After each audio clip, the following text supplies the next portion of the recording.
Assalamualaikum warahmatullahi wabarakatuh. Hi, I'm Vyona Lovenia.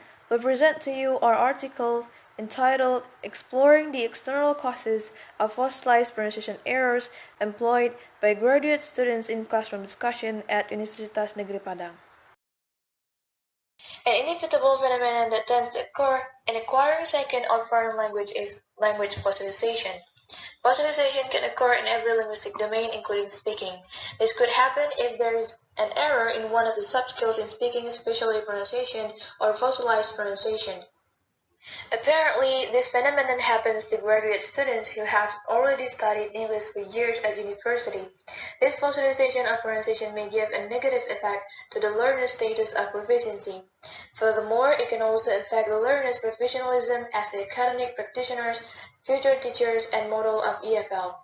Due to the negative effect it may give sociologically, the researcher is interested to know what are the external factors that cause the graduate students employed fossilized pronunciation errors in classroom discussion, and what English pronunciation features that tend to be fossilized. There have been some conducted researches that deal with fossilization which focus mostly on identifying the fossilized pronunciation errors of a certain English pronunciation features or sounds, and proposing the method to overcome or cure it. Yet this research examines the phenomena of fossilization by exploring the external causes of fossilized pronunciation errors employed by English graduate students in classroom discussion by using the external causal factors proposed by Han 2003. They are the absence of corrective feedback, lack of input, reinforcement from linguistic environment, lack of instruction, lack of communicative relevance, lack of written input, quality of input, and instruction. This study belongs to descriptive research with a qualitative approach. However, the quantitative calculation was used in a small degree to find out the number of the percentage of the prominent errors of English pronunciation features and external causal factors. The percentage is used to support and justify the result of the descriptive analysis. Moreover, the researcher also determined the number of deviations which can be categorized as fossilization is 5, and considered that errors are fossilized if the errors are repeated and the number of the errors produced is more than the correct ones. This research used purposive sampling technique in which the subjects of the research are determined based on the criteria that needed in this research. There were 12 graduate students as the participants of this research. The data of the study were the students' utterances in classroom discussion and the information from the interview. The result of interview was analyzed by following 3 activities proposed by Miles, Huberman, and Saldana. They are the data condensation, data display, and conclusion drawing or verification.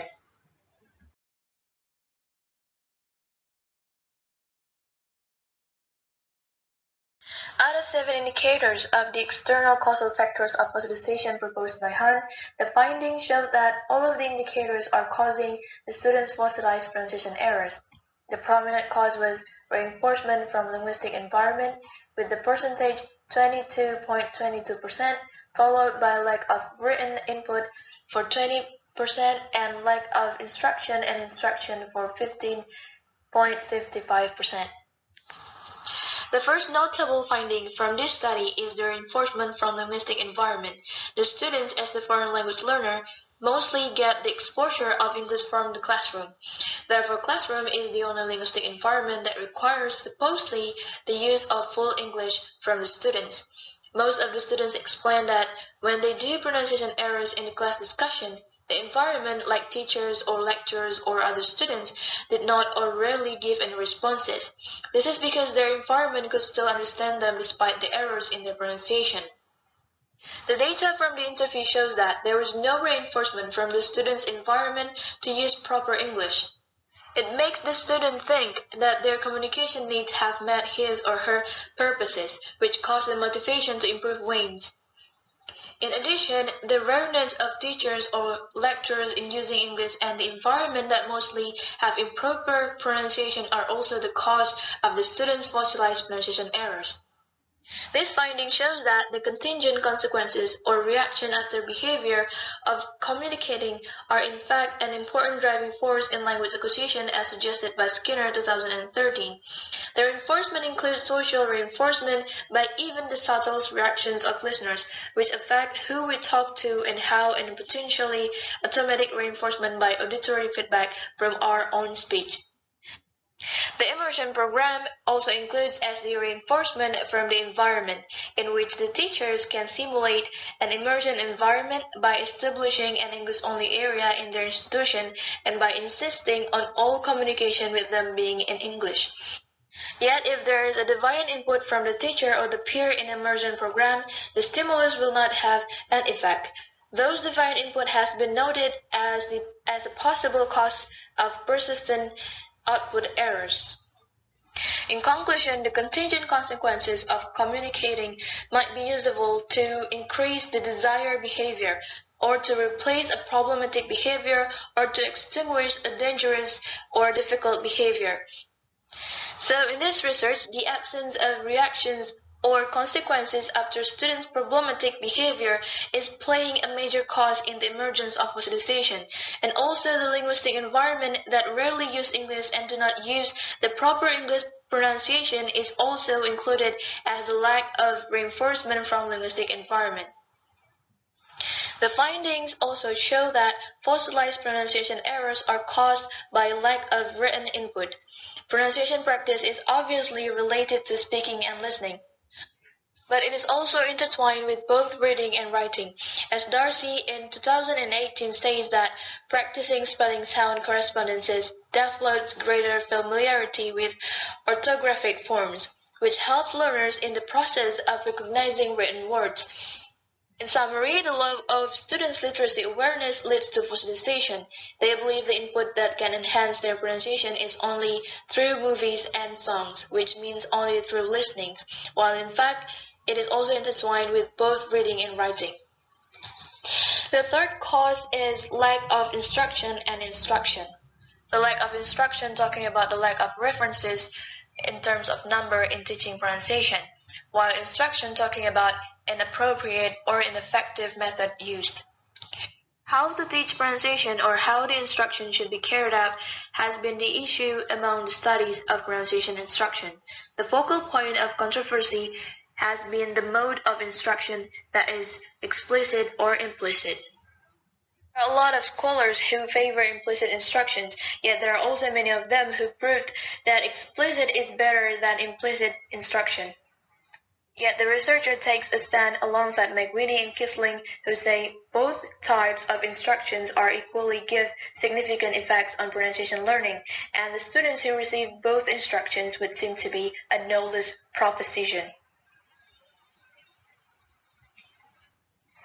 In summary, the findings reveal that many teachers in Indonesia prefer to teach pronunciation implicitly by integrating it into speaking, while lecturers tend to teach it explicitly, with a little amount of implicit.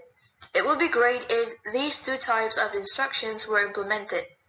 Moreover, in this research, the lack of instruction such as media other than textbooks and the monotonous method used by the teachers or lecturers in teaching pronunciation caused the students fossilized pronunciation errors. The study also found the fossilized errors of English pronunciation features, which they focus only on segmental, which is vowel and consonant, and suprasegmental, which is only the word stress features. The result of observation analysis showed that vowels are the most fossilized feature employed by the graduate students in class discussion. This pie chart summarizes the frequency of fossilized English pronunciation features. Moreover, there were 50 fossilized words and 881 errors in total, with 550 repetitive errors in vowel, 302 in consonant, and 29 in word stress. The words were ranging from common to scientific terms such as purpose, author, anxiety, thesis, and so forth. Mostly, the fossilized words are the words that also exist in Indonesian language or students L1, Therefore, the students tend to pronounce them same as the Indonesian pronunciation. Consequently, the vowel and consonant sounds that they produce are also the same as the Indonesian sounds. That is the reason why vowel and consonant are the most features that are fossilized. Furthermore, the cause of vowel and consonant errors also applies in word stress error. The word stress patterns of the student's first language or Indonesian influence the way they put stress on English words. Indonesian word stress patterns are on the penultimate syllable, unless the vowel in the penultimate syllable is schwa, in which case stress is final. In conclusion, this research studies the fossilized pronunciation errors of the adult foreign language learners, who can be categorized as the advanced learners since they have learned English for more than 5 years. Yet the findings lead to the implication in the field of foreign language teaching for secondary and tertiary education, since fossilization is the persistent errors occurred in the early acquisition. The first implication is raising teachers' or lecturers' awareness of the consequences of neglected student pronunciation errors and incompetence of the learning methods or reference used. The second implication is raising students' awareness of the negative effects of fossilized pronunciation errors to the stigmatization of their proficiency and professionalism. The third implication is homework for curriculum developers to pay more attention to what kinds of instruction can foster student language development, especially in pronunciation. And the last one is to invite the other researchers to investigate what methods can remedy or prevent fossilization. I think that's all for me. Thank you for your attention. Assalamualaikum warahmatullahi wabarakatuh.